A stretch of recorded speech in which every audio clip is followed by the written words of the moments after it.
And as I said, our governments are no good nowhere. That's why they're called government. They want to govern you and control you. CBN has reported at least 1 million Muslims are choosing to follow Christ. At least 1 million Muslims are choosing to follow Christ, especially in Iran, as people search for a better life. Even the Allahu Akbar people are in pain. And they can say Allahu Akbar so perfectly it makes you want to cry. But they're in pain. They're in misery. And according to this report, they have decided to follow Christ. Iranians are growing tired of the what is it? That doesn't sound right. Ayatollahs. Ayatollahs. What the?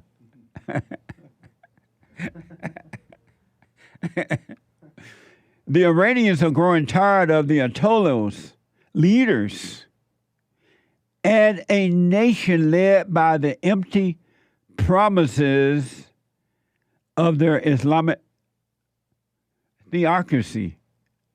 They're growing tired of it. No more Allahu Akbar for them. It's not working. Just like our government is not working.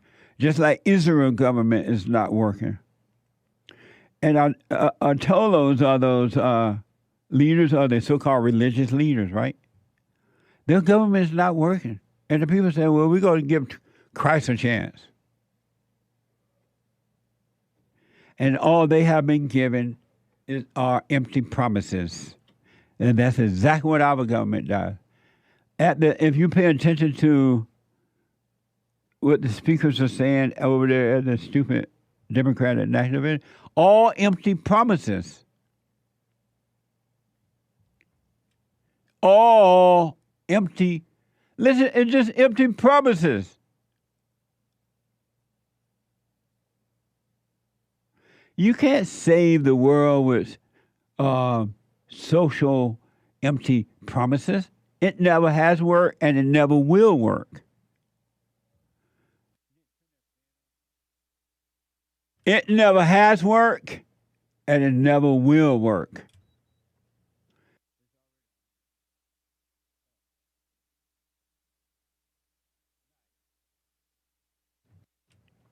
It's just a bunch of empty promises.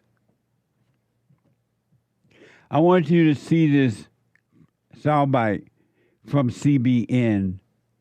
Watch this from CBN. Amidst wars and rumors of bigger conflicts in the Middle East region, there is some good news. An unprecedented number of Muslims are choosing to follow Christ. In Iran, 50,000 out of 75,000 mosques have closed, as 80% of Iranians express their dissatisfaction with the government and their desire to see democracy replace it. Well, one of the things that's happened since 1979 is the government of Iran has been the mullahs. It's been the Islamic leaders, and they have made this claim that, hey, we are running our country according to Islamic principles. We're going to follow the Quran down to a T. We're going to run everything in the country just the way Islam tells us to. Well, we're now 45 years into that little experiment, and you have a country with one of the highest drug addiction rates in the world. You have a country where corruption runs rampant. You have a country where more than half the people live below the poverty line. And the people of Iran are looking at this and they're saying, wait a minute, if this is what Islam has brought us in the last 45 years, we're not interested. They were not talking about America. Does it sound like he was talking about in America? That's here.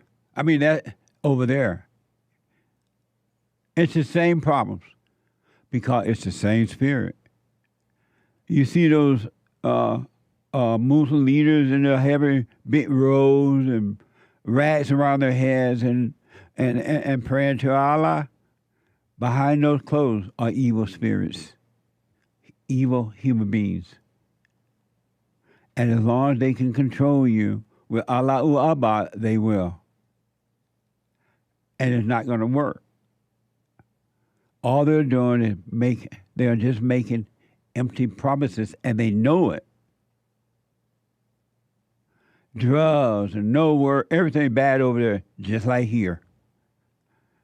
And all this government has done for us over the years is giving us empty promises. And you keep falling for it. Here's the government response to Muslims turning to Christ.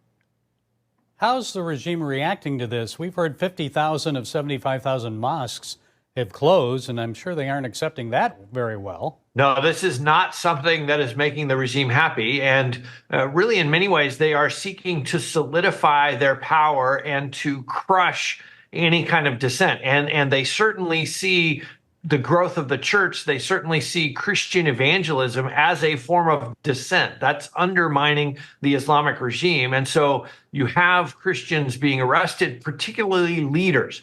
We have heard multiple stories this year of a Bible study, a home church being raided. Everyone there is photographed, everyone there is questioned, but then the leader of the meeting is held onto. They are arrested, they are detained, they're put in prison. And so there really is a concerted effort to go after the leaders and the people who are spreading Christianity and inviting other Muslims to come and follow Christ. Amazing. Exactly what is happening here. This is why they're going after the white man. The white man trying to be a Christian. The white man in America trying to teach others or encourage others to be Christians. Why do you think they're going after Trump so desperately? They don't want any white man to be the leader or to point the way to Christ. And they put you in jail. They spy on you. They have people who tell on you. Whatever it takes. It's the same thing. They fight to keep you under control. That's what they're doing to the blacks. They tell the blacks, oh, that party over there is a racist party. That party over there is a party of the KKK, the skinheads, or whatever else they call it. Because they're doing they don't want to lose control over you, so they come for you. Who are you trying to escape the plantation of my ideas? Who are you to think that you can have your own ideas, and who will I control if I can no longer control you?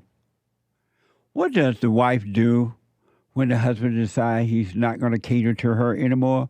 She cries. And she builds an army of people who agrees with her how bad that old husband of yours is. He doesn't worship you.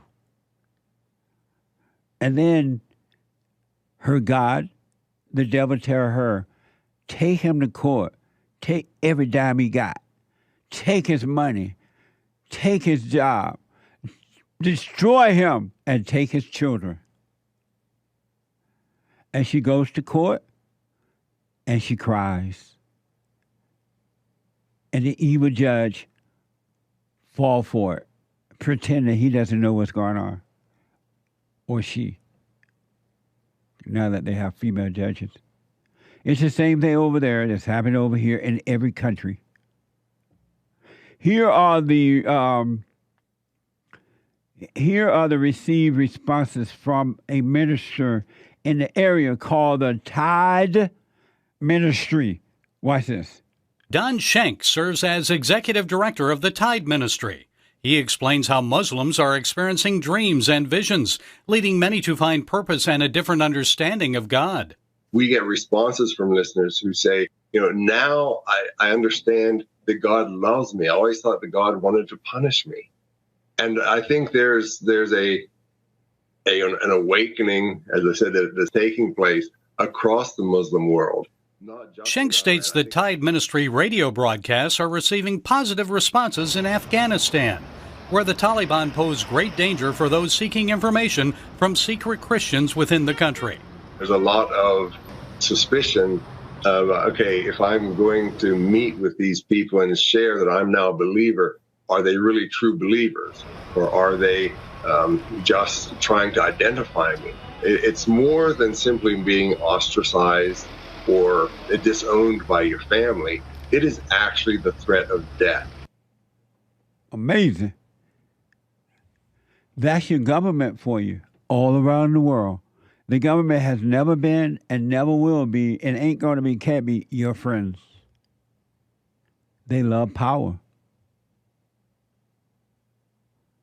Every evil human being, and every human being is evil until they return to the Father.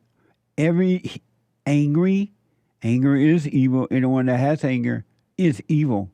And don't try to compare your anger to Jesus. Satan is tricky, making a fool out of you. Your human anger has nothing to do with Jesus. Jesus never had human anger. But anyway, every human being heart is wicked. They want power. That's why you fight. That's why you fight one another. That's why you fight in your head. By arguing with the evil spirits. And you argue with Satan inside of other human beings. Never try to make a relationship work. Don't try to make a marriage work. Don't try to make friendship work. Stop catering to people. Either it works naturally or it doesn't.